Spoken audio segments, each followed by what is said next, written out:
spirituality of a place, whatever that might involve, including my offering of gratitude to Shiva. Oh. Pathways through the forest, usually leading to and from temples.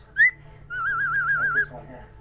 This area is listed as the place that has the densest population. Get off the road for a while. Walk this riverbed.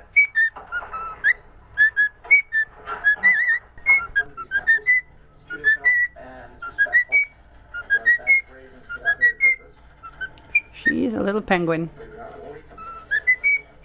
And some herbs. She likes her blankets, yes. I'm in. It's in a forest in the foothills of the Himalayan mountains. It's a little different than North America. Here you get a lot of trails going through a lot of places that